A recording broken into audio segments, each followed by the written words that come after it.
Roll up and listen to Incense and Ashtrays with Dewan B. Music for your soul.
What up, y'all? We here.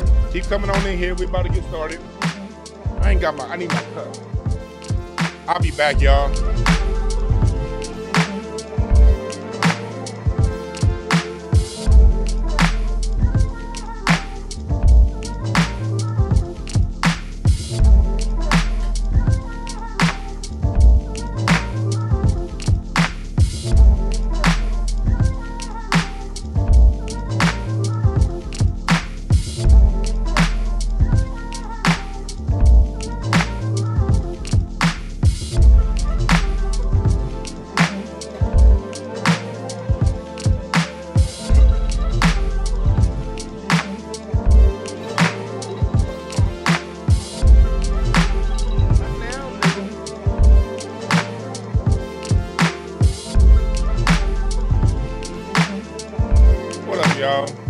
We here.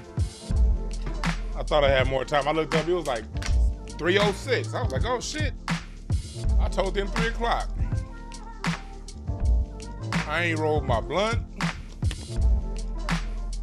I ain't no incense.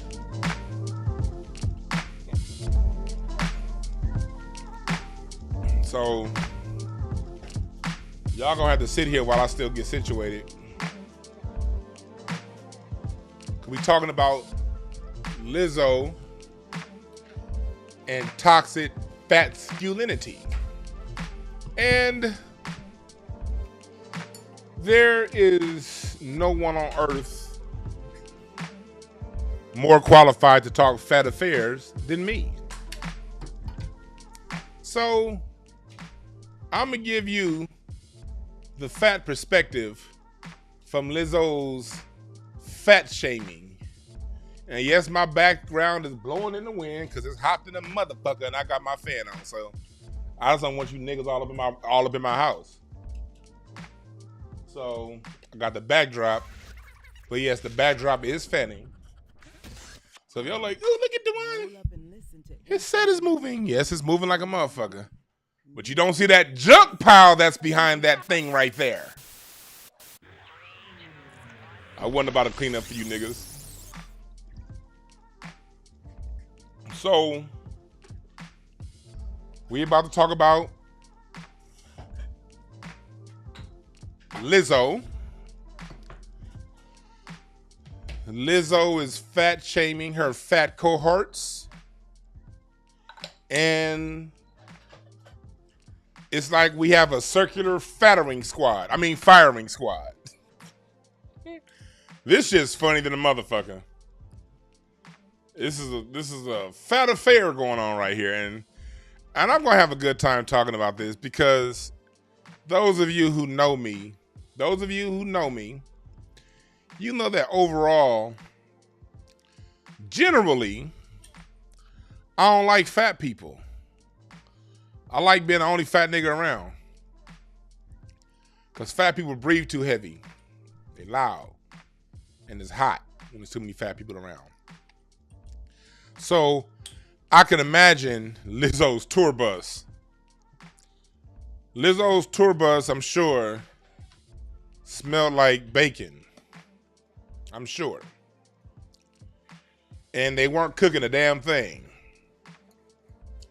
So, for those of you who don't know, as I roll this and grind this weed up, for those of you who don't know, Lizzo's background dancers are suing, saying that they were fat shamed by Lizzo.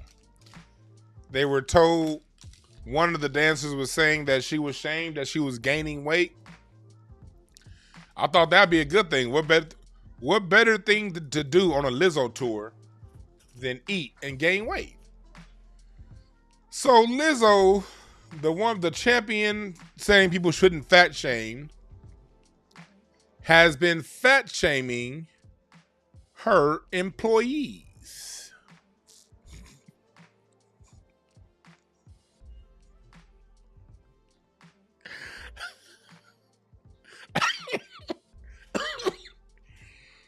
Oh shit, I had to get on camera for this.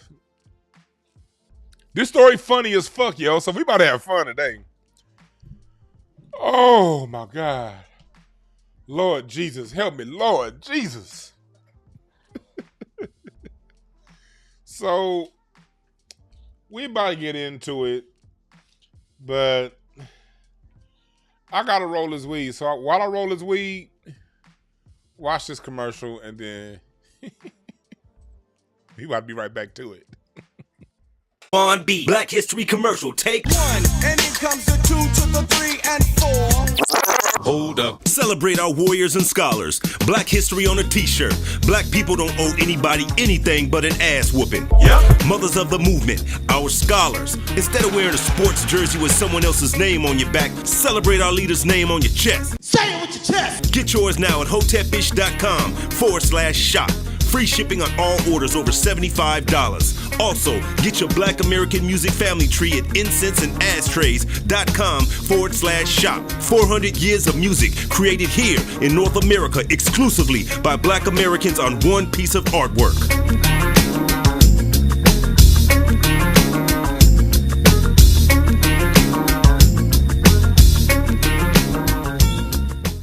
We back. Well, we almost back. I'm almost done rolling this blunt. But yeah, we about to talk about Lizzo's fat shaming, and then later on, towards the end of the show, I think I'm gonna take some of y'all calls. Let me know if y'all want to talk. Press number 1 if y'all gonna want to call in later on, because I think this is too funny to for me to just be selfish with. Let me know if y'all want me to open up the lines for y'all later on, and I will. Press number 1 if you want me to open up the lines later on. But only press number 1 if your ass is gonna be around when I open up the lines and call in. Shit. I ain't trying to open up the lines and now your ass is back at work and ain't gonna call in. You like, yeah, open up the lines so I can call. Then when I open up the lines, your ass is back making Subway sandwiches. So only press number 1 if you're gonna be around in about 30 minutes, 45 minutes for me to open up the phone lines and talk about this fat shit. Because like I said before, I am the most qualified person on the internet to talk about this. If any of you skinny in shape motherfuckers is talking about that, you're gonna get be labeled for fat shaming. But they can't label me for fat shaming because I'm not ashamed of myself. So anyway, Lizzo, I'm gonna play the news. A couple of news clippings. I'm gonna play a couple newspaper clippings, a couple stories online, so we can get the backdrop and find out who these people are who are suing Lizzo in this lawsuit. This fat on fat crime. I swear to God, like, if Lizzo and her background dancers got into a fight, that shit would smell like bacon. That shit would smell like breakfast. Just ham, eggs, sausages, Lizzo, let me see. I just had it up. Lizzo lawsuit. I just had the damn story up online. God damn it! I had the perfect video clip so you can see the background dancers. If you, damn it, where did that clip go? God damn it! Because when you see the people suing, you know, and Lizzo, when you see Lizzo, see the thing about Lizzo and her show. This is why I don't really deal with Lizzo. Why I've never taken Lizzo serious. Lizzo's always been a gimmick to me. And any artist that got to show their body is a gimmick, whether that body's in shape or out of shape. Because if you're a real good artist, it's all about the music. The music, the music, the music. When you got to start wearing bikinis on stage for attention, then it's no longer about the music. You know what I mean? It's about some other shit. And so I'm gonna play this clip. Hopefully this is a different news clip, but hopefully this will have those background dancers, because her other background dancers, they look like the 2001 the 2001 Tampa Bay Bucks. You know, with Warren Sapp and Booger McFarland. That's how her background. You know, so we about to let me see here. Let me see if this is the one. Listen to this story, and then I'm gonna light this blunt. Some legal troubles. 3 of her former dancers have filed a lawsuit. Grammy winner Lizzo is facing some legal troubles. 3 of her former dancers have filed a lawsuit accusing the singer of sexual harassment and racial discrimination, along with creating a hostile work environment. CBS News has reached out to Lizzo's team, but we've yet to receive a response. So joining us now are 2 of the plaintiffs in that suit, Ariana Davis and Crystal Williams. Ladies, thanks for joining us. You know, reading some of the things in the lawsuit, I mean, it is really disturbing and I think rather shocking. You know, you guys say that the dancers were not treated the same as other staff and crew. Ariana, can you sort of give me a sense of how things were different for the dancers? I just think that the standard for dancers in this camp was very much more stringent and more strict. Things that, you know, the other cast members could do and, you know, get away with, essentially, the dancers were not allowed to engage. Let me stop it there for a second.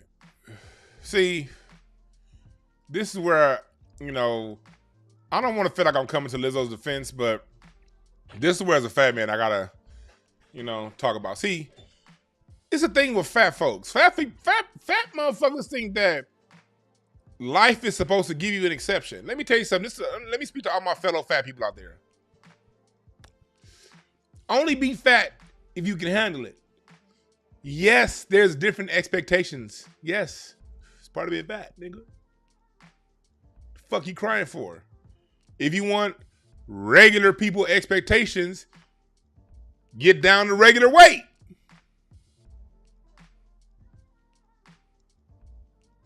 The fuck?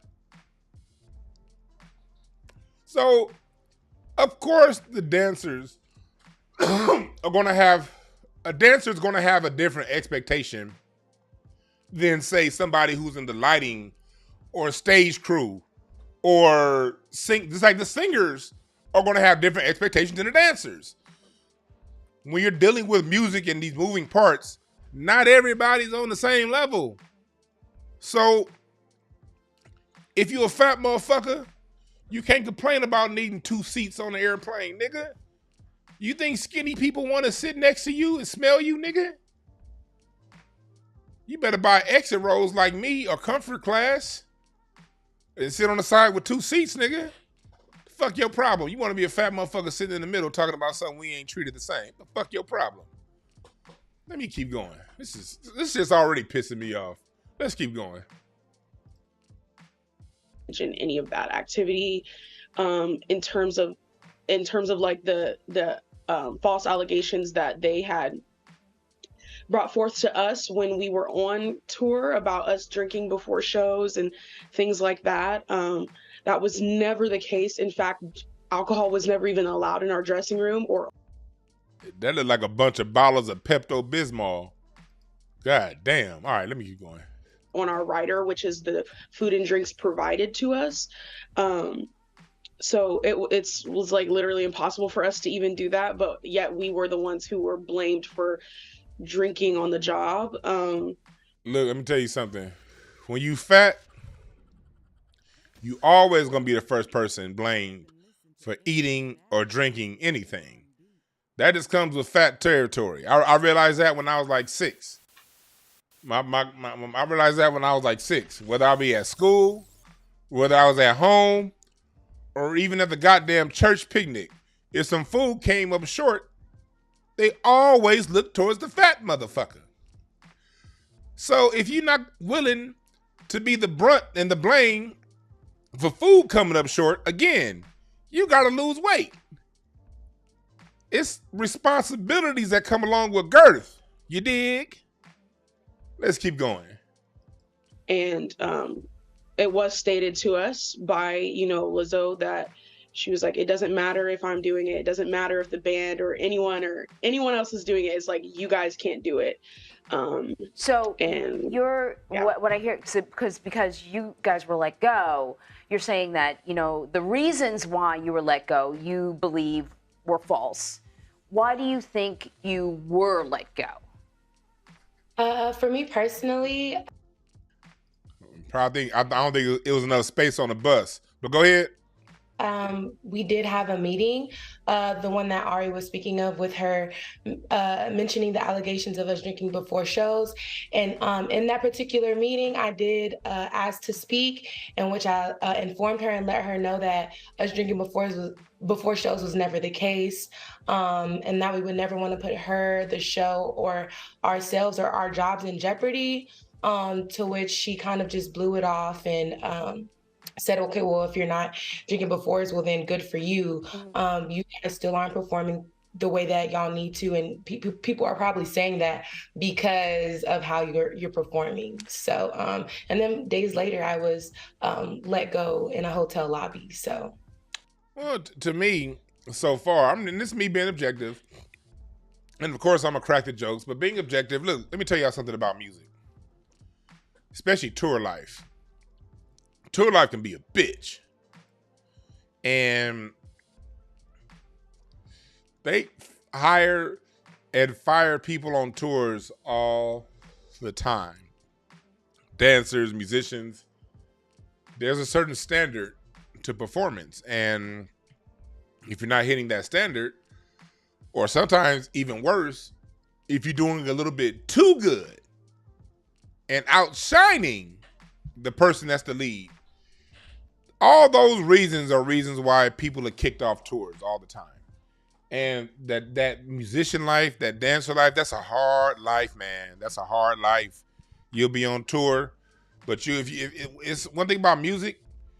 If you ain't on point to the liking of the people coordinating whatever, whether it be the dance steps or the music director, you're out of there. That's kind of industry standard. But knowing that's industry standard, it is still fucking hilarious over this shit being on some fat on fat crime. The fact that this is fat on fat crime is making this story so goddamn funny. Let's keep going. Ooh, that's a terrible picture right there, Lizzo.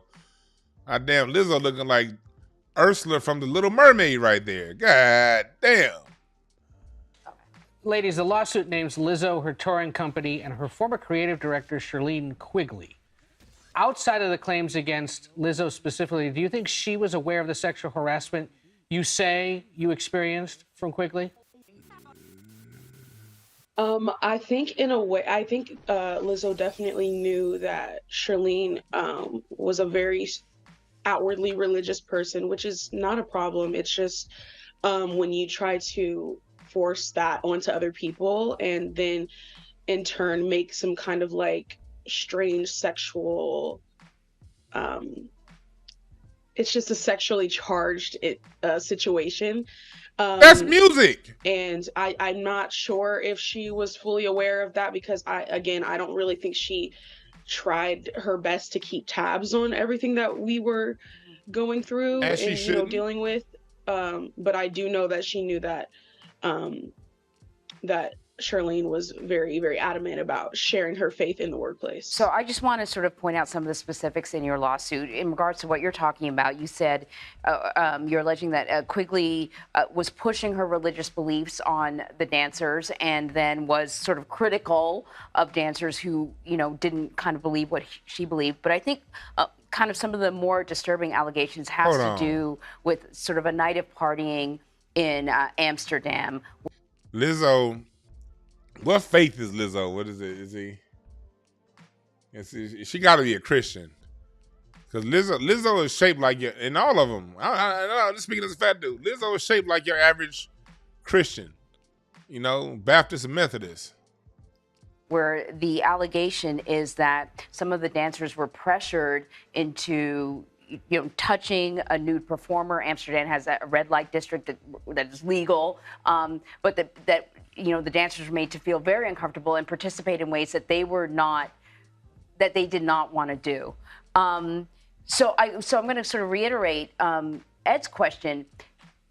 These are allegations that. Really, the direct question is: did Lizzo know about this behavior that you're alleging? Well, Lizzo was a participant in Lizzo is the reason that I specifically was pressured to touch a new performer. She singled me out at the club that I didn't want to be at, but was told I couldn't really back out since I already said I was going before I knew what it really was. Once I had time to research it, me and Noel Rodriguez also, we figured out what it was and we were like, okay, maybe we should not go, this is a little weird.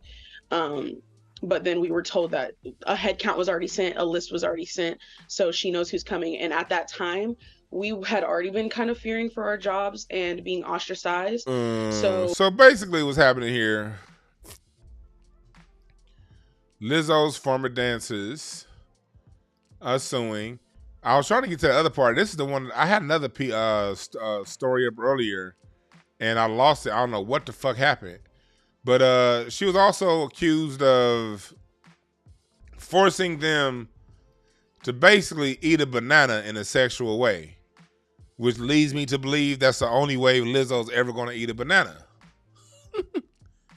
The lawsuit was provided to People by the plaintiff's law firm after it was filed Tuesday morning in Los Angeles County Superior Court, naming the singer, her production company, Big Girl Big Touring Incorporated, and her dance team captain, Charlene Quigley. In the suit, the dancers allege that they were pressured by Lizzo to engage in various suggestive acts with nude performers while at a club in Amsterdam. They also claim that a security guard was badgered into getting on the club stage, where his pants were pulled down before he was hit with whips. They also allege that Quigley ridiculed them for engaging in premarital sex, while also oversharing her own, quote, masturbatory habits and sex life with her husband. Lizzo, who is known for embracing body positivity, was also accused of weight shaming, with one dancer saying that she felt the need to defend her weight gain after Lizzo had called attention to it. The dancers also allege racial harassment from the management company, which they say treated the black members of the dance team differently than other members. They claim that black dancers were accused of being lazy, unprofessional, and having bad attitudes. The lawsuit includes additional allegations, including false imprisonment and interference with prospective economic advantage, though not all of the claims pertain to all of the defendants.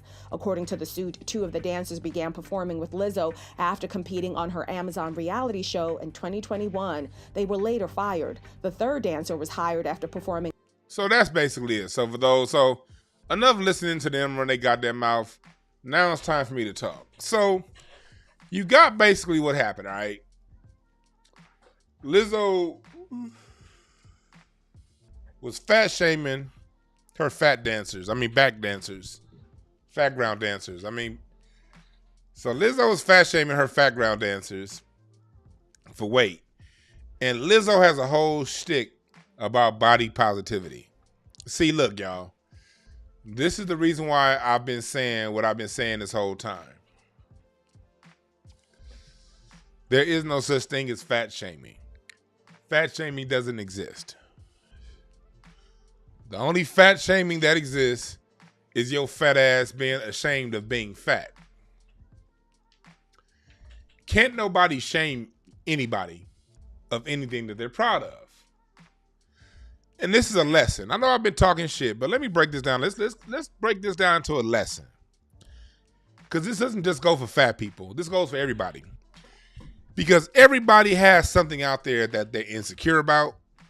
Everybody has an inadequacy that they project, that if something's not right, they'll project onto the world saying, hey, the world doesn't like me because of whatever your perceived inadequacy is. So this lesson's for everybody, okay? Use the fat people as an example. The reason why somebody like me could never be fat shamed is because 99.9% of the in-shape people, quote unquote, trying to fat shame me, you got a bullshit ass life yourself. Or there's something, a vice that you have that you can't control, but that vice is something that you can do behind closed doors. It doesn't show itself to the world. I look at my man Larry Goodwell. My man Larry, when he come in town, it's a spot down the street, this little burger spot that got chili cheese fries. First of all, I can't even eat chili cheese fries because them hoes put me to sleep. And I like having my energy. I be going and knocked out. But if I do eat them, I gotta eat the small. This nigga Larry, skinny little bitch ass, can eat the large and a burger. And this nigga is 190 pounds dripping wet. That motherfucker shaped like a coat hanger. Oh, skinny bastard. So people's bodies process in different ways. And on other ends, niggas be bullshitting. I'm not gonna lie and sit and act like, nigga, I don't do it no more, but all throughout my 20s and through all my 30s, nigga, I was good for stopping at Lucy's at 3 a.m. for 3 tacos, nigga. Coming home and going right to sleep, you know? I used to be really good. I used to drink a lot of soda, nigga. I used to be good for a 2-liter soda, my nigga. Like, I'm down like 50 pounds, but most of that shit was just getting rid of, stop drinking. Most of that was just not drinking 2-liter sodas. But I get it. I know that there are certain parts of my life that I don't have discipline in. There are some areas of my life I'm extremely disciplined in. There are other areas of my life my discipline is lacking. And then you get these dumb motherfuckers out there to be like, because I heard some nigga say this shit that was in shape. He was like, see, no, when you eat right, you think right. You know, you need to eat right, because if you ain't disciplined with your eating, that means you ain't disciplined with nothing else in your life. And I'm looking at this nigga, and I'm over here thinking, damn, this is last year, 2022. I'm over here thinking like, damn, I wrote a book this year, and I remember from January to April 2022, I wrote a book, did my Black American music family tree, got my cardiology business cracking. I got my other business breakthrough. I was doing IEPs. I had like 9 big things that I accomplished in them 4 months. I had read like 20 books the month of January. And I was thinking as he was talking, I wonder if I put up a list of tasks that I completed in these 4 months, and he put up a list of tasks he completed in the last 4 months, I'm pretty sure my list would be about 4 times longer. But maturity in me, see, the old me in my 20s, I would have argued with this nigga. In my 30s, I would have argued with this nigga. In my 40s, I realized, you know what? I'm just going to let this nigga talk. Because people only can express to whatever their experience is and whatever their perception is. And at the end of the day, people have good intentions. Some people. And I felt this particular person had good intentions. And that's one person that shames you for being big, whatever. I'm speaking of the person I just spoke of is the person that actually has good intentions. But they're only speaking based on their perception and limited knowledge. You dig? And then there's the other person. And this person is the majority. And this goes for all you. Whatever your insecurity is about. If you're a little short nigga, you 5'2", I'm going to laugh at you because you look like a little football. You short niggas are funny. Like, you ever see a short nigga get on a bar stool? Yeah, like you ever be at the bar, there's like a little 5'2" nigga in the bar stools up and he got to get up and... That's some of the funniest shit ever. But still, that's just me talking shit. You know, you this little short nigga, cool. I ain't got. I'm just gonna talk a little shit, just like you niggas talk a little shit to a fat dude. It's all good. Like, I ain't tripping. I like shit talk. I believe we should all be able to talk shit to each other, laugh it off, as long as there's an underlying respect to the shit talk. You gotta, like, when it starts to get personal, then yeah. But as long as there's an underlying respect to the shit talk, I'm with it. When it started to get personal, I promise you I got better jokes than you. If it gets to that point. Because one thing about me, I study personalities real well. Just off top. And then worst case scenario, if I have your birthday and I know your personality, 5 of diamonds, I can get right to your insecurities and craft jokes to be like, nigga, I will tag your insecurities like Terrence Crawford was tagging Errol Spence's chin, nigga. So people don't want to go insecurities with me. Especially you in-shape niggas. I find in-shape people are the most insecure people out there. The people who have 6-packs, the people that look good physically, I find y'all are the most insecure people and the most superficial people. So hurting you niggas' feelings is easy. But back to what I was talking about. I gave you the first kind of person that shames you. The second kind of person, and this is the majority, is insecure people who don't like theyself. This is 70% of the people who criticize you. 30% have good intentions, they just don't know any better. 70%, I would say 20% have good intentions and don't know any better. 80% of these niggas ain't got good intentions. These are usually drunks or the kind of niggas that's pretty on surface, but they can't keep a woman. The kind of women that got everything together on surface, but she can't keep a man. You know, you fall out with everybody you know. You know, you can't handle, you can't handle money. When money comes your way, you fuck it off. All your vices are things that people can't necessarily see from the surface level. And this personality type, they know they have them vices. So instead of directly confronting the underlying mental health reasons as to why they behave the way they behave, they got to talk shit about you. You dig what I'm saying? They got to talk shit about you. They left toe is bigger than their right toe and they hate it. So they talk about you. And they know that your best attribute is you a woman out there and you got pretty skin. So the first thing she gonna say is, you a cockeyed bitch. You know? Anything to get your attention off your best attributes. And then the fellas, you get these dudes out here, especially, this is what in my experience, I get, as a fat dude, I get it most from the dudes who act like they get all the bitches. Those are the ones who usually come at me hardest with the fat jokes. The dudes that are the players. The dudes that are the niggas that dress pretty, you know? The niggas that spend 2 hours at the gym.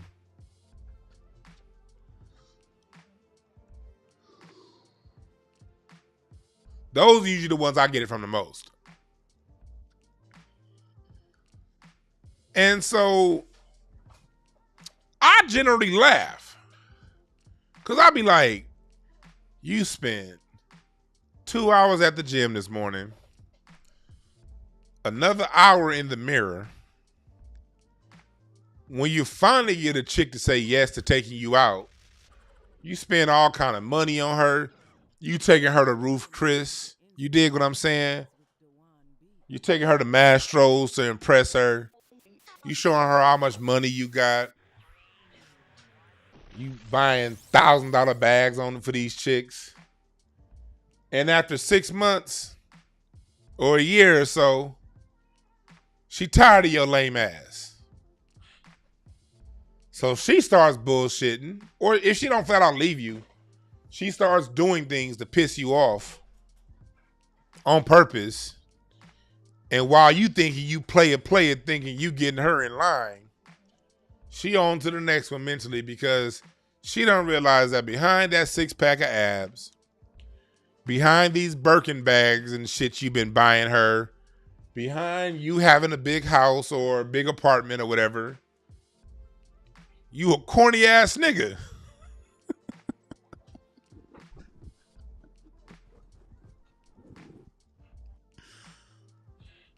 So you go around and you join the manosphere and them niggas. You listen to these manosphere niggas talk. Just listen to these niggas. All these manosphere niggas are in shape. Just watch them. All the manosphere niggas are in shape. All of them. Ain't no fat niggas in the manosphere. All the niggas in shape. Can't keep a woman. And I'm like, you doing all that work. You spending all that money. And meanwhile, nigga, after my second knee surgery, when I tore my knee and I couldn't hoop anymore, nigga, I got with my wife when I was hooping and I couldn't hoop no more. And before I got with my wife, when I was single, women were easy. Like being anything long term, I get along. Like women are very fun to be around, and I have a great relationship with them. And all you do is talk about women all day, and you can't keep one. Those be the main ones to talk about fat niggas. So to me, as I listen to them talk, their jokes become jokes within themselves. Because I'm thinking, ha ha, ha ha, and you still can't get what you want.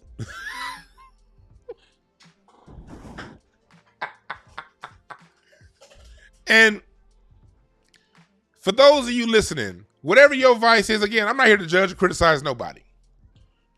But if you want to know what somebody's most passionate about, that thing that they're not getting, that they really want, but they're not getting, listen to what they complain about. Anytime somebody's complaining about something, it's because that's what they want. Let's break this down scientifically. If people out there in the chat room, I seriously doubt any of you niggas, maybe two people in the chat room that had a deep desire to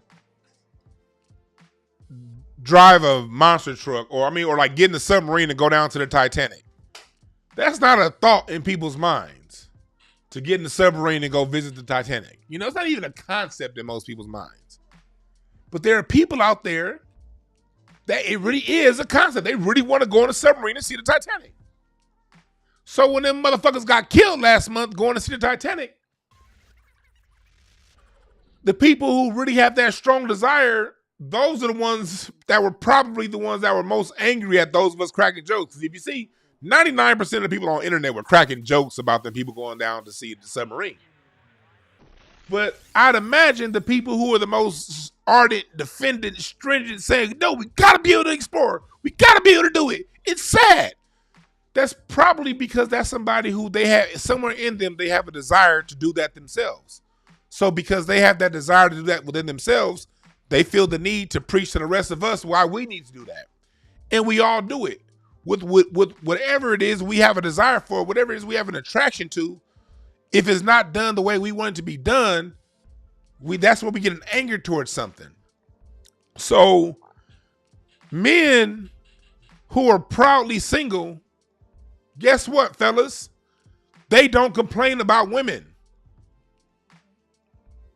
I know a fair amount of dudes that are single and don't want it. They may get married, they may not. They're not either with it or against it. They just living their life. But they don't complain about women. You never hear them saying, "Whoa, man, women this, man. Oh man, women that, man. Oh man." They truly cool with being single. That's why. So it's like, man, that bitch ain't shit, whatever. But on to the next. They'll be like, okay, that one wasn't nothing. This one wasn't nothing. But they not going to complain about all women because at the end of the day, they ain't really tripping on being single. It's them niggas who got a deep, deep, deep desire to be locked down with a woman that do the most complaining about women. Let me say that again. It's the men who have the deepest desire to be with a woman that are always complaining about women. That's just what it is. Nigga, I counsel relationships.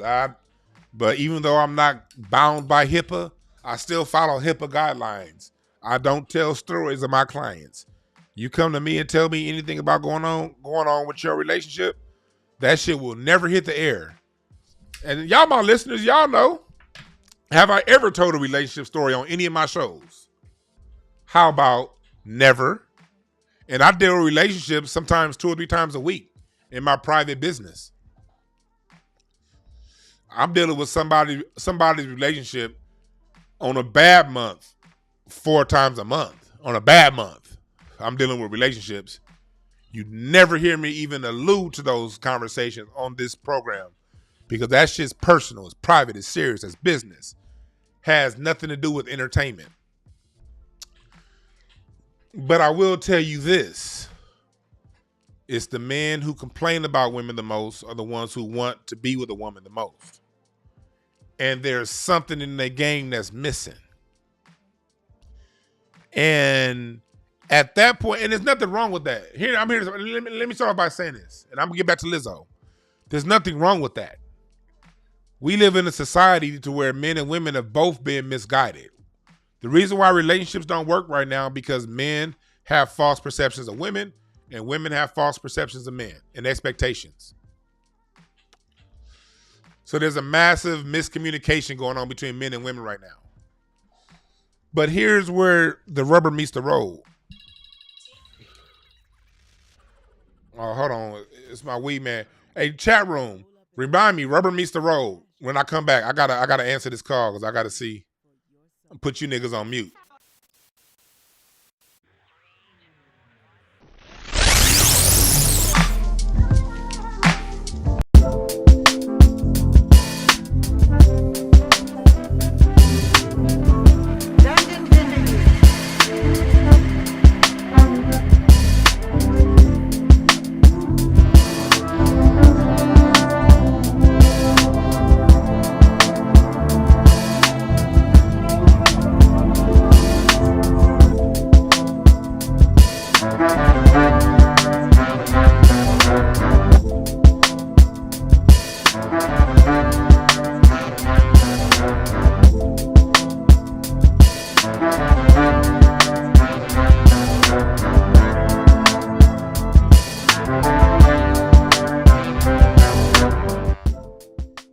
Yeah, I'm running short, so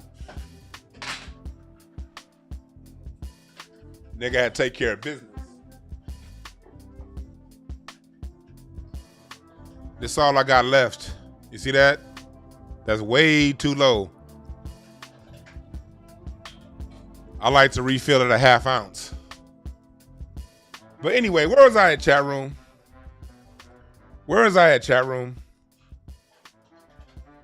Matter of fact, I'm over here rude. I didn't even say what's up to the chat room. What's up, Kendall? What's up, Highway J? Dre Deaky. Stars up in this bitch.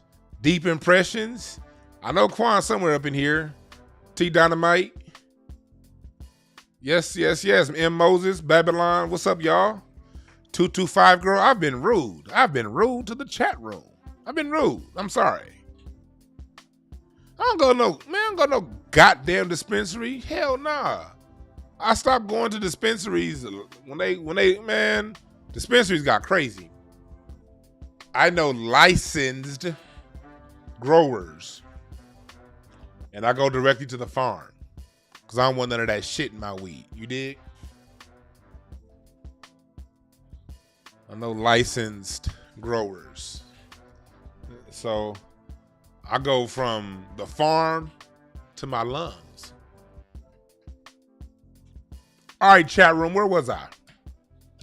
Where was our chat room before I took that important business call? What's up, Netta? Where was I before I took that important business call? Where was I? Help me out, chat. Help me out, chat. I'm gonna get back to my spot. All I need is a word.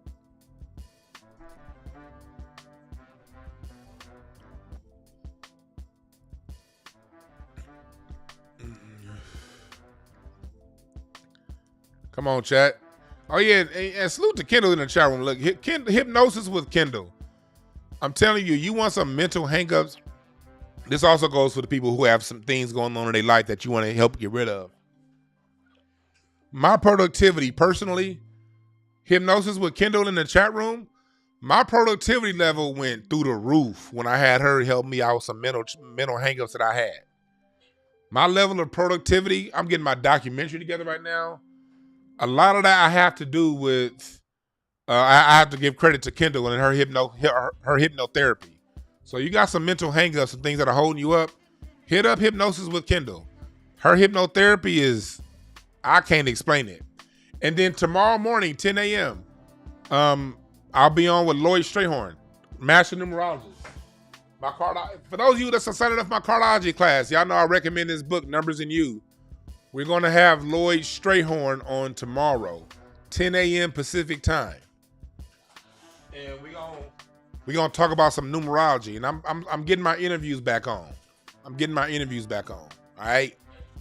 I told y'all I'm going to start interviewing again, so I'm going to interview Lloyd Strayhorn, then I'm going to get Dr. Reddy Short again, hopefully by the end of the week. So, yeah, rubber meets the road. That's where I was.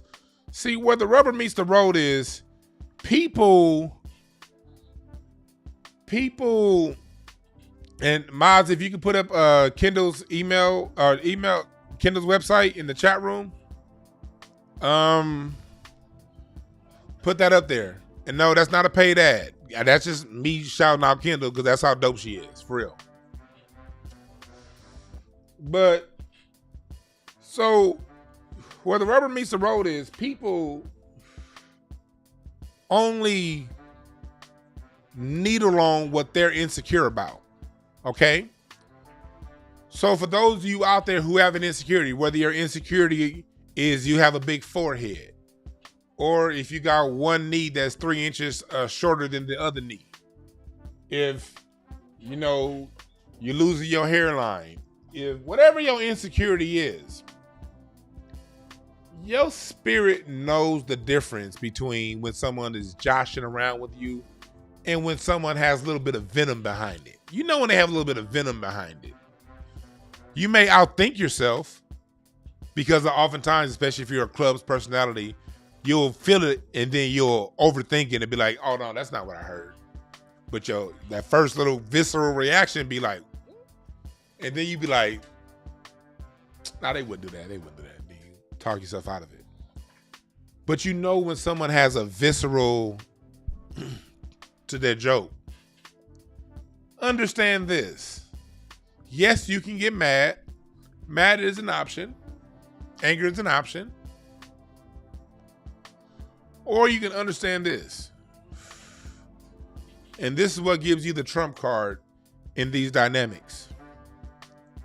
This is what gives you the Joker.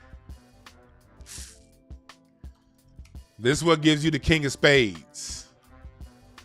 The King of Spades is the ultimate trump card in cardology. Is when you feel that venom being thrown by someone, understand that it's coming from their internal pain. And their mission when they shoot that venom is to make you feel how they feel about themselves. I know that sounds cliche. It probably sounds cliche. It probably sounds corny, but it's the truth. You can only, let me tell you, let me break something down.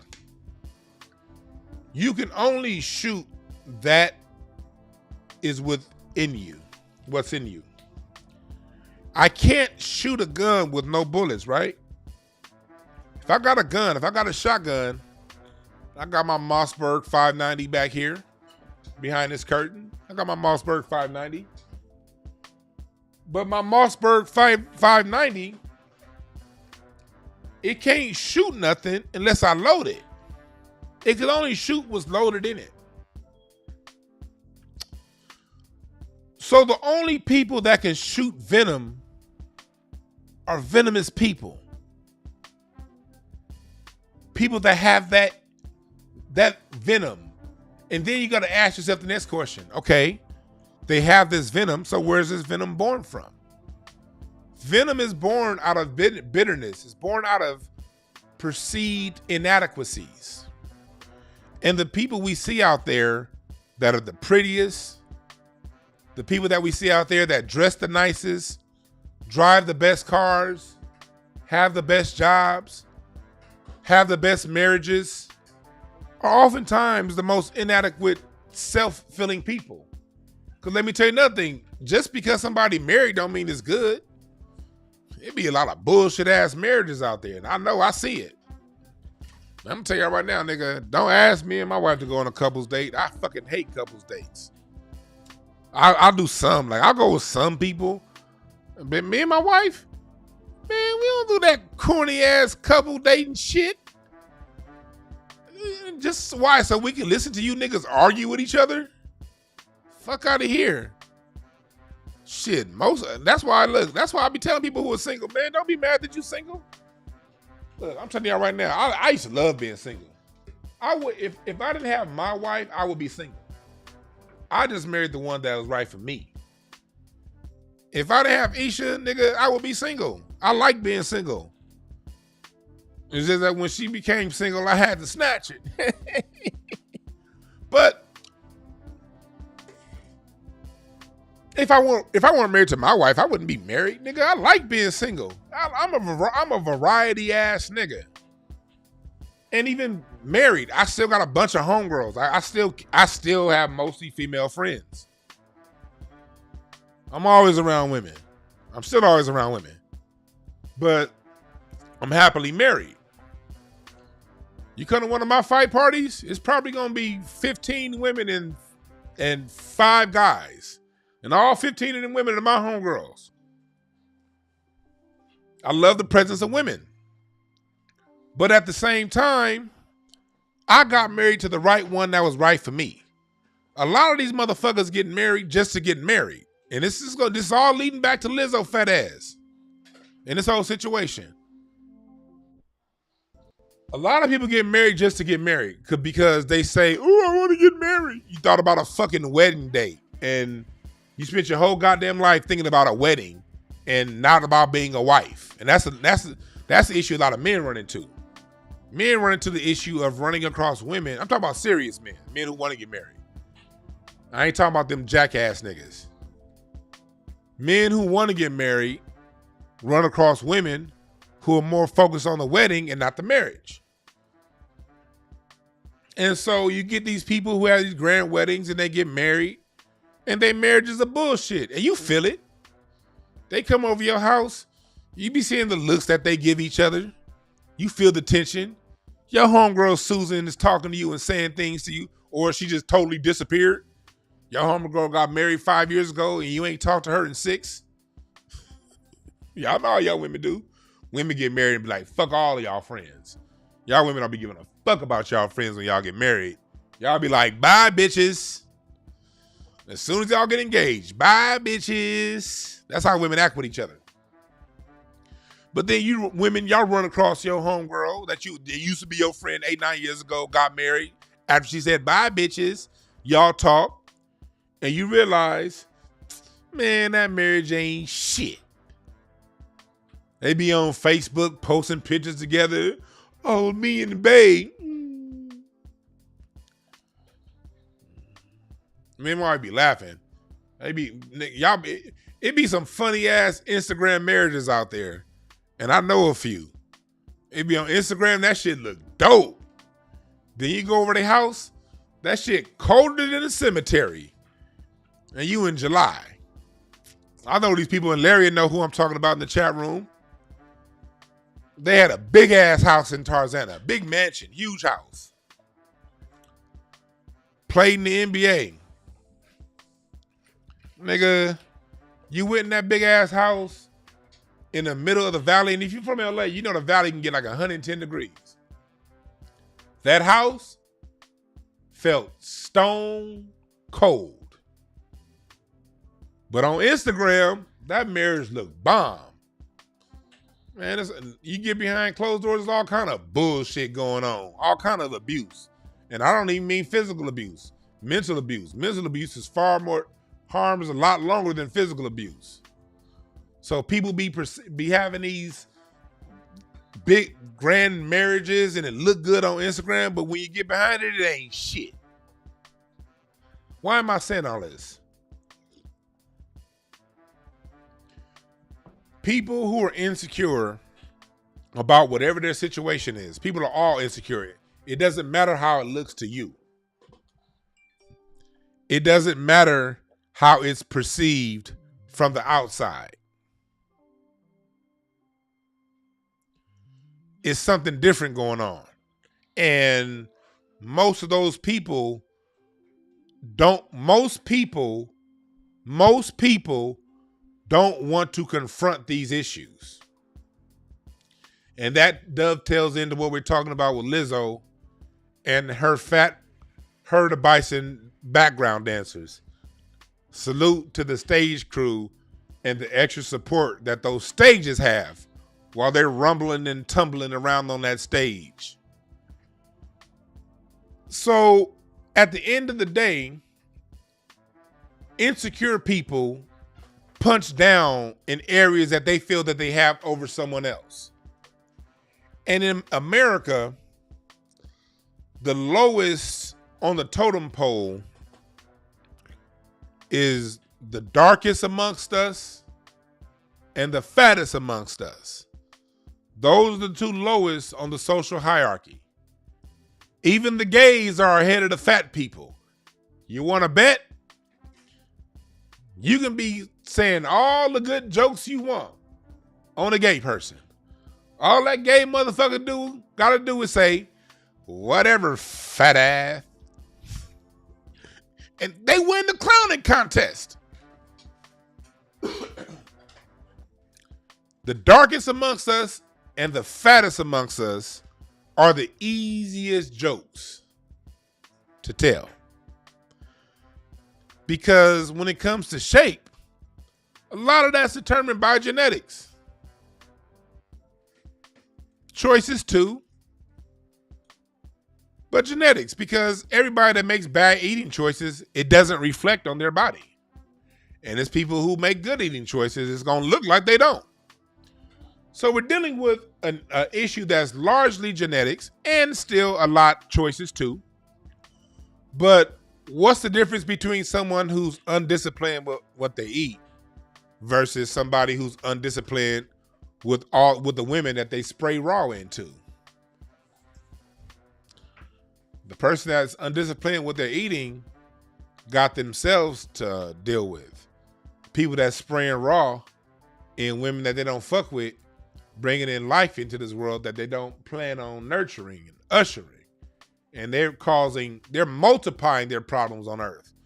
What's the difference between somebody who has a tough discipline eating and somebody who has a bad habit with drugs or being late to harm people, or someone who harms folks, somebody who does things to take out of other people's pockets?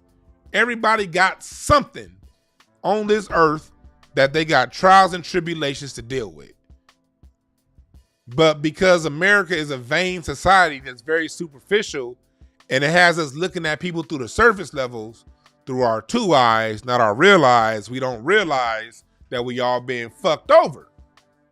So we use these superficial arguments, the size of my house versus the size of your house. And it keeps going up through the levels. I remember when I used to do mortgage. You think niggas are bad when it comes to flossing? Shit. Go to Beverly Hills. Do you know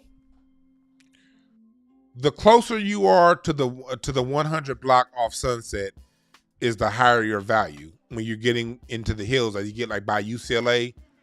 The flats of Beverly Hills are the most expensive. the houses start going lower in value the further you get up the hill. And then we dealing with the flats, the part like of Rodeo Drive, where we like Rodeo, Cannon, those streets. When you're going north of Santa Monica Boulevard, in between Sunset and Santa Monica, you got those rows of houses. Like Rodeo is like the high point. And the further you get away from Rodeo on each side, the further you get away from Rodeo going east, the lower the value. So if you're on the 700 block, that puts you at about Swall. Your house is worth sometimes $1 million to up to $2 million less than a house that's closer to Rodeo. If you're closer to Rodeo, in the 100 block, your house might sell for $8 million. If you're closer to Swall, as you get closer to Beverly Center, that same size house is going to sell for 6.9 or 6.3 because they're that petty about how close you are to Rodeo. Same thing with Sunset. When you're buying, like with Michael Jackson, go look at where Michael Jackson died. Let me show you how petty white folks are. Because again, we get all this shit from them. You know, we are Americans, and American, like niggas be thinking we the only ones. No, nigga, fuck no. America is petty. America be on that bullshit. America is superficial. So as America is superficial, its citizens are too. You dig what I'm saying? So let me see here. Let me pull up my map right here. All right, cool. I'm about to flip y'all over to my map. Let me show you how petty white folks are. Then we're gonna get back to it. So here we are. We in Beverly Hills, all right? We in Beverly Hills. This is how petty white folks are in the flats. Here's Cannon, here's Rodeo. The closer you get, I said that wrong. This is the LA Country Club where they just had the tournament, the US Open. The closer you get to the US Country Club, to the LA Country Club, the higher the value of your home. So the difference in the value of a home from Rodeo Drive to Alta Drive can easily be $2 million because of your proximity to the LA Country Club. And the difference between you living on this block in Beverly Hills and that block on Beverly Hills meant when it was open, that determined your position oftentimes in the Friars Club. This used to be the Friar Club somewhere over here. I think it's this building. One of these buildings over here used to be the Friars Club. It's closed down now, the Friar Club. But your status in the Friars Club can be, and I learned this because I used to work in mortgage. So I used to listen to these white folks and these Jews have these conversations at work all the goddamn time. And that's how petty these people are. Same thing up here when you're dealing with over here. The most expensive homes are over here in Holmby Hills, where the Playboy Mansion is. You got the Playboy Mansion, and then you got the Spelling Estate. This is the Spelling Estate right here.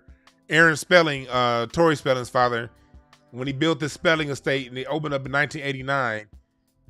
When his wife sold it, I think it sold for like $160 million, like in 2005. But that's the Spelling Estate. Holmby Hills. The difference between you living here off Clubview Drive and Mapleton and Winton, and Comstock and this part of Beverly Glen, the difference between you living in this part of Holmby Hills and you living up here, say, in running in the canyons, up here and higher up in the mountains. Now, mind you, these homes have Benedict Canyon. These homes have beautiful views of the city.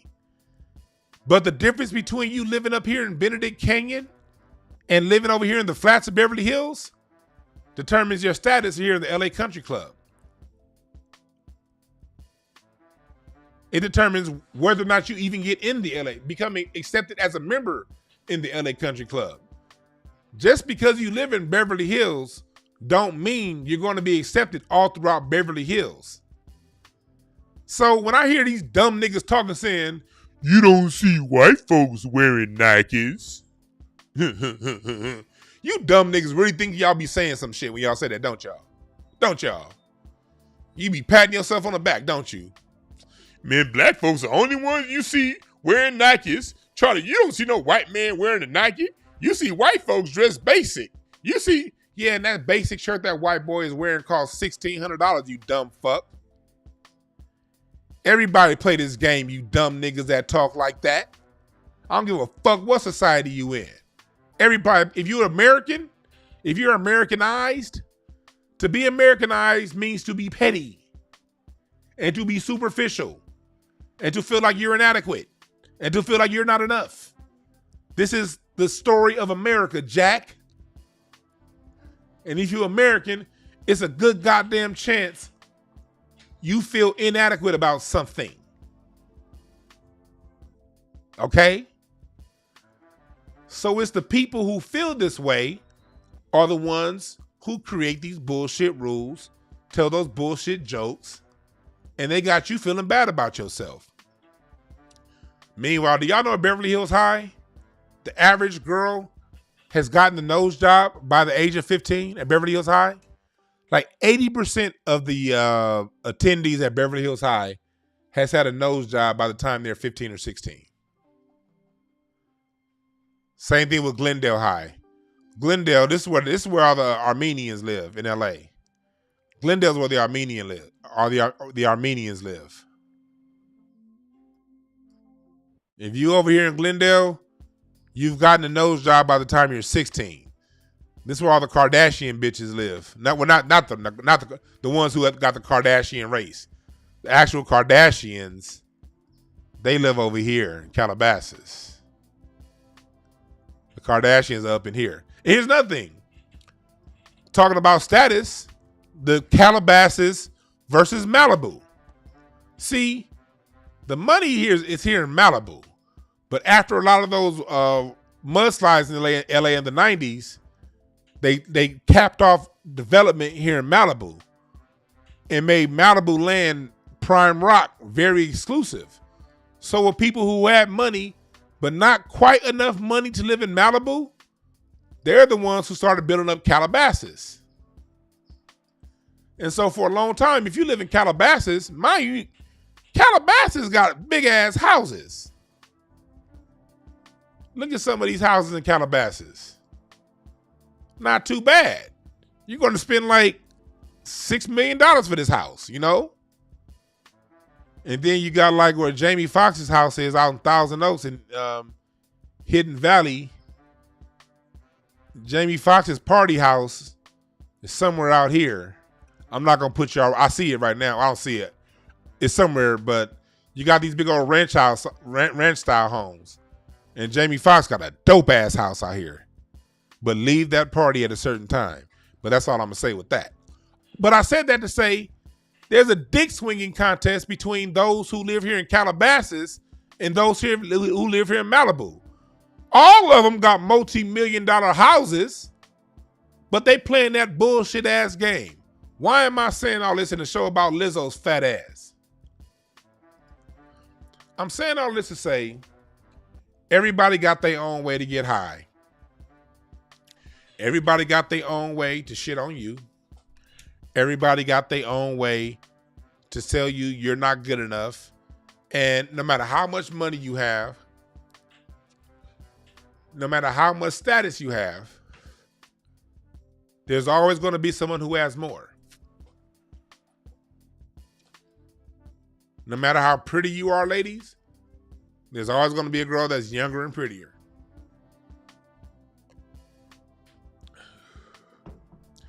No matter how strong you are, fellas, there's always going to be somebody out there that can whoop your ass. Just life. So the key is to establish your security within yourself as a whole human being. Not in things, perceptions, illusions. Because if your love of self is established in you being young and pretty, ladies, at some point you're not going to be young anymore. Might be pretty for a while, Or like my dad would say, my dad used to always tell me, this is how I knew how to pick women. My dad taught me how to pick a woman. My dad would always tell me, don't get too, he said, definitely go for a woman you're attracted to. But he always said, don't let looks be everything. It has to be some substance behind it. He said, because my dad used to always tell me, all it takes is one car accident for the looks to go away. And if the woman who committed to you get in a situation to where her life suddenly changes, are you going to be down or are you going to be a bitch ass nigga and leave? So you got to establish your love for a woman in more than her looks or what she can do. It has to be into who she is as a person. What kind of character does she embody? Does she have your back when times are tough? What kind of substance does she offer? And it's the same when it goes to yourself. Oh, shit. Whoa. Some good shit. You establish your security within yourself into who you are as a person, who you are. Who are you when the lights are turned off, when nobody's around? Who are you when there's no money to be spent? Who are you when you have it all the money you can spend? Who are you underneath that? What's your Saturn? For those of you into astrology, that will be known as the Saturn placement. Cardology, same thing, Saturn. Who are you underneath the sun? That's what you need to know. When you know your Saturn, when you know who you are at your core, there's not a car you can buy that can shift that. There's not a woman you can put on your arm. There's not the best sex you can have. Whatever that is in addition to. But it doesn't impede on who you are. Because when you know who you are, there's nothing superficial that can come close to measuring to who that person is. And I know one of my issues in life, and I like to get vulnerable with y'all sometimes. I know me. One of my issues in life is when I see people, I don't look at people's sun. I look at their core. And this is before I started learning how to read cards. I can learn your core just by talking to you and listening to you. Who are you? When I know your core, I don't look at nothing else about somebody else. And sometimes I let that person's core, I'll see your potential, and I'll let that potential, I'll get too caught up in that potential. And a lot of you do that too with people you're dating. When you get into these bad relationships, you see the potential of someone. But on top of seeing the potential of someone, you have to see that person, are they taking steps to reach that potential? Like if I'm putting it in basketball terms, I know somebody that potentially wants to be a really good basketball player, but are they shooting 1,000 jump shots a day? Are they doing their core workouts? Are they shooting their free throws? Are they doing their drills? Are they doing the work it takes to get to that level? Same thing with a person. You can look at somebody's core and see who they are, but are they going to therapy if they got a mental hang-up? Are they getting their cards read or something to help decode their personality? Astrology, church, Hinduism, where the fuck you into? Are they making steps towards being that better person? And these are all the things you got to assess when it comes to a person, and also when it comes to you. You can want things. You can want to be a certain way, but are you taking those steps? You want to be a better person. All right, cool. What the fuck steps are you taking to be that better person? Are you going to therapy? I told you before, I recommend Kendall. She didn't pay me for this. I just know how that shit works. So because the shit works for me, and I've had customers who've hit me back up, that people that listen to me who've gone to her in the past that have emailed me and said, you know what, Kendall was dope. She helped me get over Wompty Wham, Boomty Bam. You know, are you willing to pay that money? Because you know that, nigga, you see these people, you say you want to be a better person. All right, cool.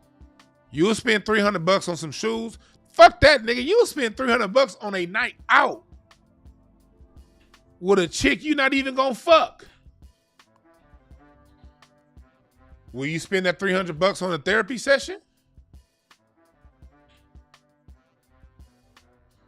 It ain't free to get better. For me, I was in therapy. My first therapist, my insurance paid for it, but I had a $25 copay. And that was $100 a month when I wasn't making shit. I was on a job that wasn't paying me. Yeah. So at the time, $100 a month, I could do it, but it wasn't. I noticed it. It wasn't hard, but I noticed it. Like I could have used that $100 a month on some other shit. You dig what I'm saying? I live in LA. I don't live in your little one-horse towns where a lot of you niggas live in. I live in LA. Nigga, every dime I can get, I can use. But I spent that. And then when it got to my second therapist, when I was going to, because when I worked with them kids in South Central, that fucked my head up. Like, when I say fucked my head up, it fucked my head up working with them kids. And it threw me off. And I wasn't who I knew I can be. I wasn't me. So that first therapist took me so far, but she was a white lady, a Russian lady, cool too, cool Russian lady.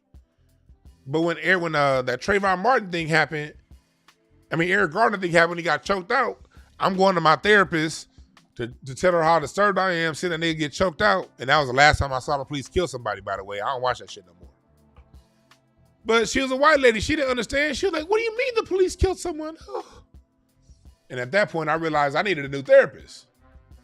So I found out about another therapist, but my second therapist, she didn't take my insurance. But I liked the way she got down. So I had to pay her. I think I was paying her, hold on. I was paying her $125 a session, $125 a week. Again, that's $500 a month. I was working mental health, y'all. Mental health jobs don't pay shit. Anybody out there that work mental health, you know how much mental health jobs pay. I didn't have $125 a week. You know what I did? I fucking drove Uber on weekends and made that extra fucking money because my head was fucked up and I couldn't fix it myself. I tried, it didn't work. So you got to be willing to, one, address your issues. Two, once you address them and tell the truth about it and stop projecting, Lizzo. Once you get past that superficial stage, the next step is to do something about it. And keep doing something about it. You can't go to therapy once and say, hey, problem solved. Some of these core issues are going to take years, months. You come to me for a card reading session? I don't read cards for fun. I'm $350 a session for a reason, nigga. You gotta want it. I heard people saying I'm too much, but all right, that's fine. If you want my help and my time, you have to want it. And the only people paying $350 a session are people who want it. If $350 if you can't pay $350 to get your card read, it means you don't want it. Now I understand people go through some hard times. I get it. I ain't talking about going through hard times. I'm talking about the motherfuckers who spend $350 on dinner. That's what I'm talking about. I ain't talking about the people struggling right now. I ain't talking about y'all. Nigga, I know what that feel like. Nigga, I know what that feel like. Trust me, I know what that feel like. But people like that's going through that, I told y'all to email me. Like people that are struggling, they can always email me and I'll work something out for you. And I've done it. I'm pretty sure it's people in this chat room who can attest to that. Things ain't the way you want it to be. I always work out for those people because I believe in helping folks. But you gotta want it. So, in conclusion, that's what it takes.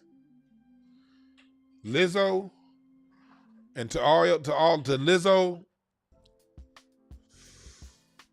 and her fat dancers, be okay with being fat or lose weight. That's the only two choices you got. You want to be fat? That's fine. I don't care. Who am I to judge? But be secure within it. Can't nobody hurt you. Can't nobody hurt you. And look at the people trying to hurt you. These are the most hurt motherfuckers on earth. Can't nobody hurt you, nigga.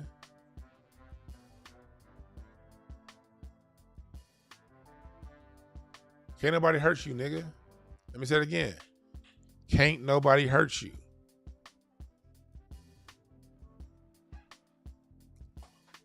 People can throw things at you, but it's your choice to receive it. If I call you a pistachio, how's that going to make you feel? You're going to be like, what the fuck is a pistachio? You're not going to feel any way if I call you a pistachio, will you? Why? Because you know you're not a fucking pistachio. But if I call you fat, and you don't like being fat, and you know you fat, or you think you fat, you don't like it, that's going to make you be like, ooh.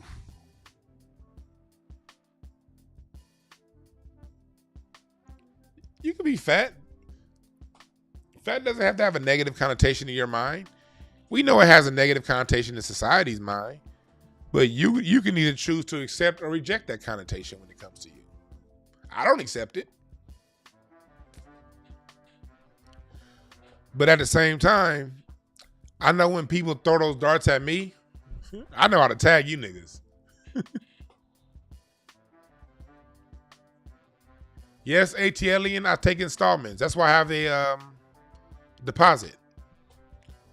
I have a deposit, and then once you put a deposit, you can get your readings, and then I'll take it. I do installments, and then if you get your free, if you're, I have two different 15% discounts going right now. One, if it's your birthday, you get 15% off. If you get a reading within a month of your birthday, it's 15% off, and your first reading is 15% off. And I am doing my card reading class. We're going to push it back to August 20th. For those of you who want to learn how to read cards. We're going to go from August 20th through the holidays, all right? I'm teaching you niggas how to do the science. But again, money's energy. You got to be serious about it. Eight of Spades, hard work. Eight of Spades is a card of, anytime that card comes up, that means you about to be working. You about to put in some work, but you're going to get rewarded. But you about to put in some motherfucking work. But you got to want it. And we all have these insecurities. And it's okay it's okay. But if the insecurity is bothering you, some insecurities you're going to have, you're just going to have. We're humans. We're never going to be perfect. We're never going to feel perfect. Nor do I think we ever want to be perfect, truly. That's kind of boring. Wouldn't it be boring if we were perfect? I think it'd be boring if we were perfect. I wouldn't have nothing to laugh at. And I love laughing. But for the insecurities that are a bit too much, that are hard for you to take, then just address them. Address them and fix them.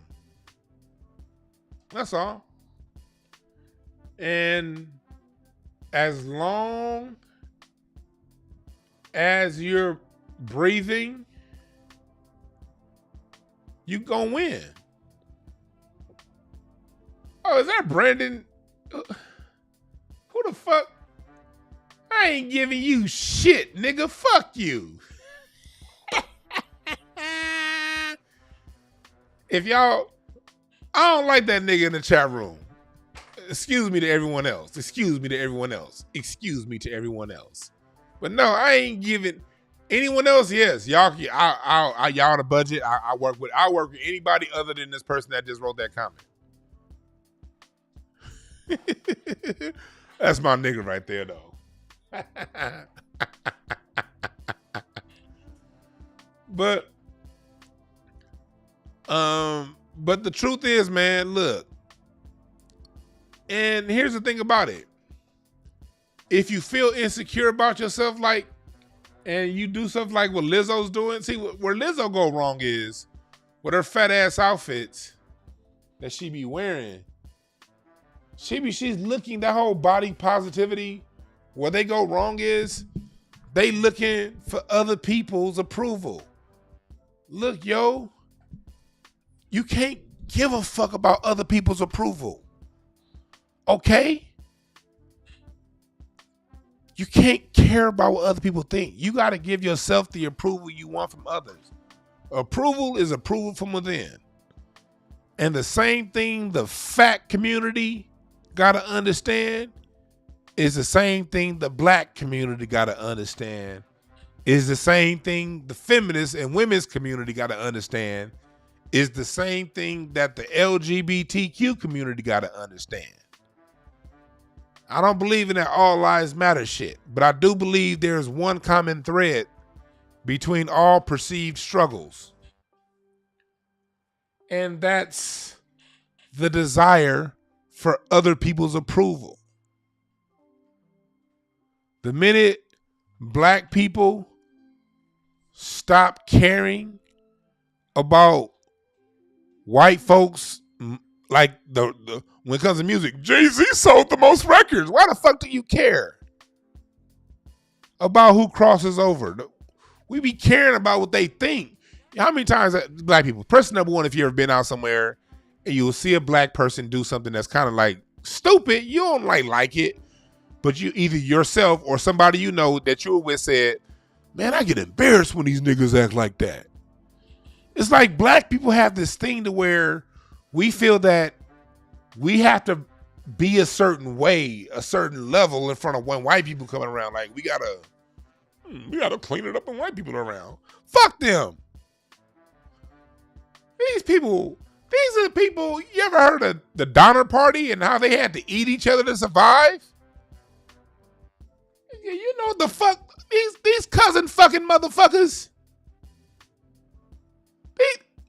And I'm not, in no disrespect for white folks. I ain't even trying to disrespect white people. But they don't be washing their hands when they go to the bathroom. And you got niggas that be like, man, white folks is around. Hey, shh, white folks is around. Ooh, God, white folks is around. They come out the bathroom, didn't even wash their hands, and your dumb ass worried about what they think. Fuck out of here.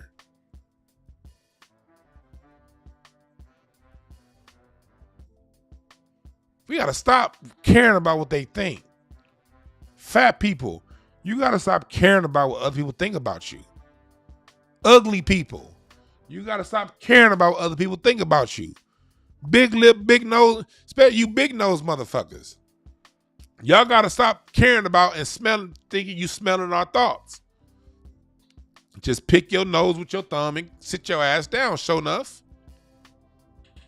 You dig? Whatever you insecure about, you got to give yourself the approval you want from others. And through self-approval, the world around you bends to you. Because the world always bends to you. The world always bends to your will. Always. But the issue is, what if your will is based in insecurity? Then the world is going to accommodate that. You don't think you look good enough?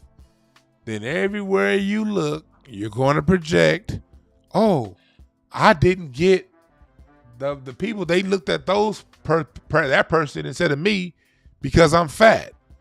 No. Maybe they looked at that person because that's where their fucking head was at the moment.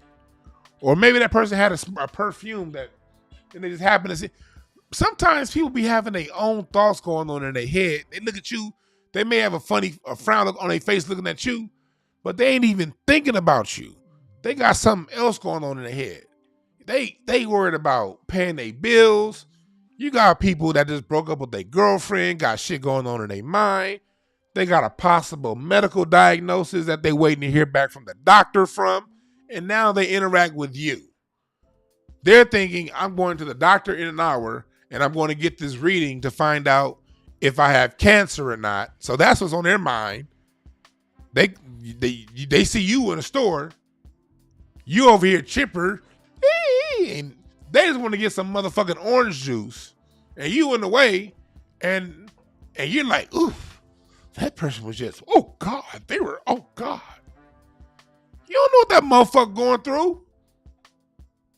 They may find out in 1 hour that they got cancer, or a family member just got in a car accident. All this shit be going on in people's heads. And you go around blaming what they got going on in their head on your personal insecurity. Gotta stop that. Gotta stop that. But I told you, I wanted to open the phone. I've been talking for so goddamn long. But I'm going to go ahead and open the phone line still. I'm going to take a couple calls. So if y'all want to call in, I told y'all I was about to go off, but I did tell y'all I'll be on the phone. So 323-744-7425. 323-744-7425. Let me know what you think, or don't, because if I don't get no calls right away, I'm hanging this bitch up.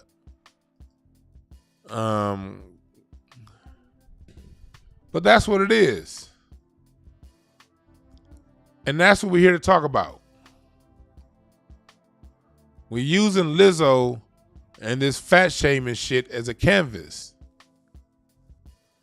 to talk about can't nobody shame you. Now I get it. Get your money. If y'all feel like y'all got fired inappropriately, then by all means, get your money. I ain't gonna defend Lizzo. And I believe that racism part. Yep, because I'm always with the home team. If black women are alleging that they're getting treated differently than the non-black people, I believe them. Yep, and I'm proud of that. It'd be a lot of niggas be like, man, black people don't always suffer from racism. Well, shit, in my mind, they do until proven otherwise.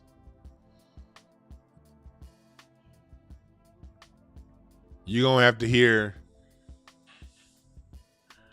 You don't have to hear that shit. Nigga say, here, 20 to shut up. Hey, B. All I got to say is, I'm glad I wasn't at your house to see that Errol Spence fight. Because you'd have been talking so much shit. I'm so glad I wasn't there. I'll be at the next fight party, though, nigga. I was at Napa getting it in. If the next big fight, I'll be at your house, dog. What's up, caller? What's your name? Where you calling from? Hey, what's up, man? This is Malachi coming from Grapevine, Texas. Malachi from Grapevine, Texas. What's on your mind? Yeah, man. I actually totally agree with you, man. I'm 25, man, and when I go out here, man, it be white people do all kinds of shit, man. You know, I done seen just not too long ago a white dude scratch his ass in front of everybody. Man. Like, I'm not trying to be funny. I'm just saying, like, he scratched his ass in line. Probably in the grocery store.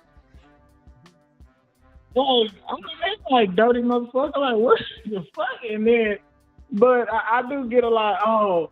I get this a lot. Personally, you know, even when I'm out in public and stuff. You cuss a lot, and I'll be like, yeah, I cuss a lot, yeah. And they be like, well, I don't think you should do that, or, I think you should inquire some other. I said, yeah, I use other vocabulary words, but I mean, shit, I cuss, but it's like, I felt like it, nigga. Yeah, exactly. And I feel a lot of people use them big words and fancy words. To be honest, they only use that shit to sound like they smart. That don't mean you're smart because you don't cuss. That don't make you smart. Because some of the dudes who use those big vocabulary words, they really don't be saying shit. They just be using those words to sound smart. Like Michael Eric Dyson. Michael Eric Dyson, the frivolous for civilous. You ain't said shit. Yeah, the most eloquently versivolous lawsuit of the. Shut your Fred Hammond looking ass up, nigga. Fuck out of here. Yeah, man. I get that a lot. You shouldn't be cussing. And I had that happen a couple of times. This was a couple of years ago. I was like 22, 23. And I had a lady tell me when I was ordering some food, I had said, I would like to have it was like a mango, like strawberry tea or something like that. This was like, I was in like a Panda Express line or whatever though. It's just a regular place to go to get something to eat real quick. And the lady gonna say, oh, that's like $3 more. And I'm like, and I literally told her, I said, what the fuck? I said, what does that got to do with it? I got the money to pay it. What the fuck you talking? What you stating that out so loudly for? What the fuck? And my someone beside me or some shit was like, oh, you shouldn't be like cussing like that. I was like, no, the bitch literally came and said that shit like I was a bum or some shit. Like, what the fuck? But that shows you right there. Something like that, people who, when they pockets is low, they gonna project it onto you. You dig what I'm saying? So you guys gotta know that she's somebody who sees herself a certain way, and she sees you in her class, in her category. You dig? So yeah, but at the same time, I understand. You young. When you young, at your age, 25, you still react a little bit hotly, and I get it. But you'll see, and I'm not. You hear me? I ain't telling you to change. But you'll go through some experiences and you'll start seeing some things that'll make you switch up how you say it. But that don't mean you're not gonna stop cussing. Shit, it'll just change up how you approach it. But just know that, man, and just know that your perceptions don't. As a young black man, you're the most targeted one on earth, all right? And so everything you do is wrong, and it's wrong, especially the old black people. Old black people gonna call you wrong before an old white person would most of the time, and that's unfortunate. Don't get discouraged. You know what I mean? Be yourself. Be a champion. Follow your gut. Follow your spirit. And have the confidence to do it. If it comes to your spirit to do it, have the confidence to know without a shadow of a doubt you can get it done. All right? Yeah, man. Damn. Don't let none of these niggas fuck your perception up because they're gonna try. All right? Especially old failure niggas. Say that shit. You. I think you maybe the first or the second one. No, my barber told me that. Like 5-6 years ago, before I don't think you had a show at the time. I don't know, but I know my barber Dave told me that, and you got to be like the second one in line to say that. These old niggas will try to steal your dreams because they didn't get theirs. All right, fuck them. Yeah. You don't have to have respect for people who don't respect you just because they old. They also say I'm kind of harsh. Be harsh. So they say I'm kind of harsh because I remember we were having a conversation and it was between would you go to a white Ivy League or a HBCU? And I had said, no, I'm gonna go to the white Ivy League because I'm gonna be up on my feet more because I know racism is there. I know it's there. So knowing that it's there, I'm gonna work harder. I'm going to actually be more focused. So when I get out, graduate, I'm going to be more focused on getting a job and everything. I'm actually going to do the work. You know what I'm saying? A lot of niggas get together here's and they don't take shit serious. Here's what's going to, because I went to white university. Here's what going to white university does. It gets you, it shows you how they think and how they operate and how they move. And so by the time you get to your fourth year, you done figured out how to work with these slick, sorry sons of bitches. You know what I mean? You didn't grow up in this bubble that you're not going to be able to reproduce once you get out. Now, I would go to an HBCU if you plan on living in DC, planning on living in Atlanta, certain cities, then maybe. But some of the kids that I work with, one of my boys could have gone to Howard, but he went to Georgetown instead. That motherfucker doing better than all them niggas that went to Howard. So my boy that went to Harvard, hell, my wife went to Duke. So I see the kind of connection she can get going to Duke. Man, look, just follow your instincts, follow your gut, and I'm about to hang you up because it's another caller calling in. But just know that you greatness personified. Just go through with it and make sure whatever you start, you finish. That's the big thing for you, all right, young dude? Whatever you start, you better finish that shit. And if you get a pattern of that, ain't can't shit stop you. Fuck these old ass niggas, all right? Appreciate it. All right, man. Bye. Yeah, man. Old niggas are dream killers, boy. Don't listen to them old niggas. Oh, man, you can't do that. You can't do that. No, what you think you doing? Man, that white man gonna do this to you. That white man gonna do this to you.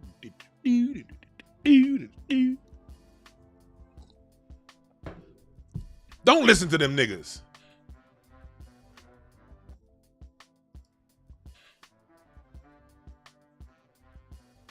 Hell yeah, black barbers be therapists and philosophers. But yeah, we got a lot going on here. Get your t-shirts. Limited edition. DewanB.com. My Black American artwork, my family tree, the hanger is on sale. I got my cardiology class enrolled now. Email me to enroll in the extended class starting August 20th. We got that going on. We got a user discount code FIRST. If you're getting a reading within the month of your birthday, or if it's your first time getting a reading, either way it goes on my back end system, I knows. So I'm not worried about nobody trying no shit. What you're gonna do is you're gonna go to DewanB.com. This is what y'all gonna do. Y'all gonna go to DewanB.com. And you're gonna come to the shop. And you see I got my It's Bigger Than Hip Hop t-shirts. My sample packs. Let's see. What's up, caller? What's your name? Where you calling from? It's me. Who's me? Kendall. Oh, what's up, Kendall? I'm like, it's me. I'm on my sound system speaker. Sounds different. What's going on, Kendall? So I want to know what's going on. I see you popped up a phone number. I started working on something. You know, I have my big thing I'm getting ready to start up. So I just wanted to know what was going on. I see phone number up there. People calling in. I don't want in. This is Kendall, you guys. You gotta hit her up. Like, if it's shit hanging you up, holding you up, you got to give her a call. Kendall, where can they reach you? 1-800-503-1993. 1-800-503-1993. 1993. I'm telling you, like, I was telling them how, like, remember you helped me out with, it was a certain, I forgot exactly what it was. It feels like it was so long ago, me being like a certain fear that I had. And you got that, I don't know how the hell you did it in like 2 sessions, but whatever that fear was, you got that shit out my head. And I've been like on like blast off mode ever since. This is like what, almost 2 years ago, a year ago. So it's not like when you did it, it was like it's temporary and it was over with. It sustained itself, you know? It seems like you just kept building on it. You know, we started out with one thing and then you had your second session and you came back and you were like, do you know what I realized? And you told me, like, I feel like it was sort of a self-discovery thing as well. It wasn't just attacking what you originally came for, but other issues started to come to the forefront. Do you remember that? Yep. And then I looked up one day and you were just off to the races. Yeah, and then I think that that maintenance, like just coming back to you like once a year or twice a year, just for certain things, I think that helps a lot too. Like, so it's like a checkup. Yeah, it's like a checkup when you go to the dentist or you go to the doctor. You know, when you're going through life, things change. You know, hopefully they should be. Life should be evolving, and we should always be growing. So there's always something to work on. I guess you realize that now. And I don't think it's been a year. I think it's been 2 years now. Yeah, probably about 2 years, yeah.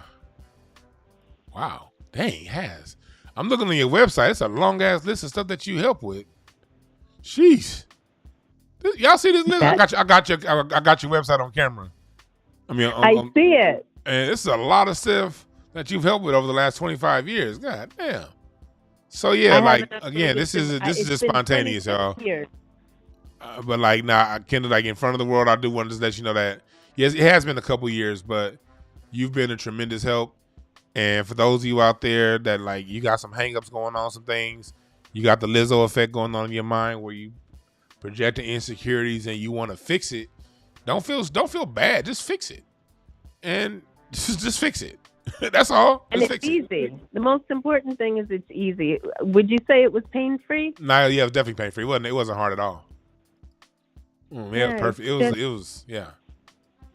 As long as you're open, as long as you want change, then change will happen. It's just a matter of being open. A lot. I appreciate you for calling in, Kendall. I appreciate you, Dwan. I really appreciate how you get me out there because you know I don't do that on my own too well. So I think you should have like 17 appointments a day. But people they just got to know.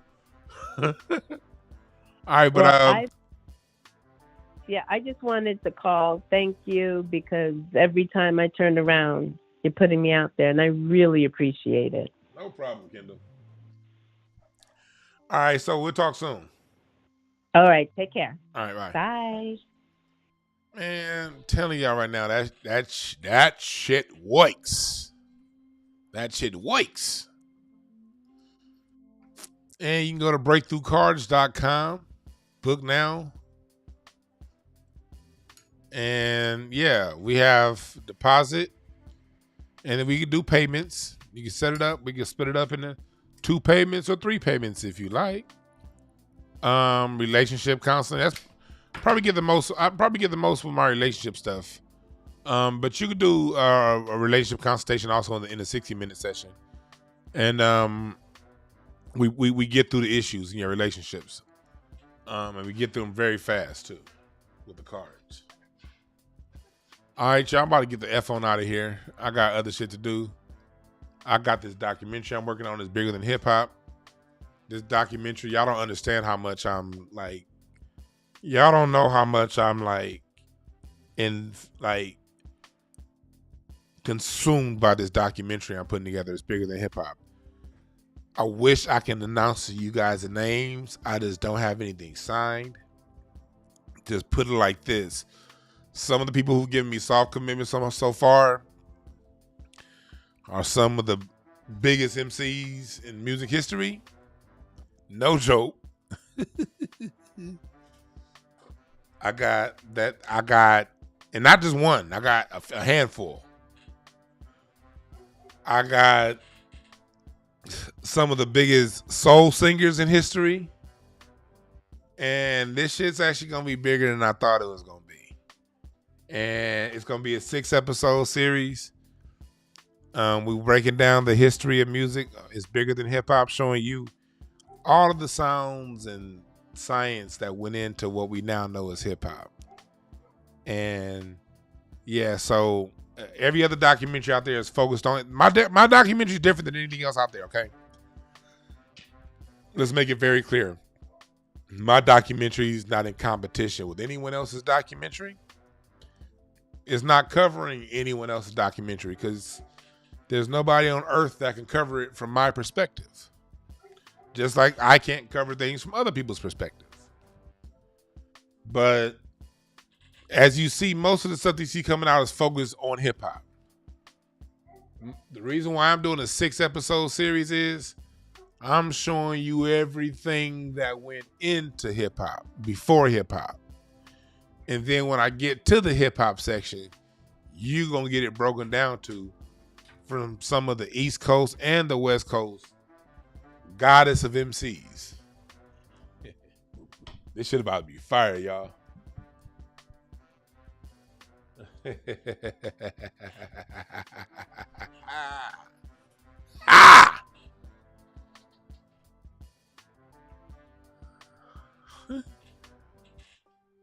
Hey, Bismarck T, again, you're never going to become a mob because you ain't shit, nigga. What's up, Bruce? What's up, JRS1? What's up, Jeff Smith? Star, appreciate y'all for joining. And I think I'm going to give... So, yeah, I appreciate y'all for joining. I'm going to go back and I got some more research to do on my doc. I'm about to spend the rest of the night reading and watching some documentaries on different forms of music and taking notes. Like I'm going back and watching some old documentaries I've seen in the past. Because everything that come to y'all talking about music be off the top of my head. I know I've been studying shit for so long. I just repeat it. But for my documentary, I'm going to one of the site sources and give you references. So I got to go back and remember what those references are. So I'm going back and reading books I've read, rereading books, reading new books, documentaries. And yeah, because I want to be right and exact. Because when I come to you guys with this information, this information needs to stand the test of time. So, nah, JRS1, I ain't high no more. I smoked that blunt an hour ago. It's time for another one. I'm about to roll another one up and get into reading and run. I got this documentary I got to finish, and then I got to read this book Dr. Short gave me by Gerald Horne, Jazz and Justice. This is a thick ass book. I'm about to read this bitch. I've had it for a long time. I'm a speed read, and then I'm read it short. I haven't speed read in a long time, but I can speed read pretty good. If I speed read, I could probably speed read this in a day or less. But yeah, that's what I got to do. And then Noise Strayhorn tomorrow, 10 a.m. All right? 5150 in this bitch. Yes, sir. But yeah, thank y'all again for joining. And remember, there are no perfect messengers.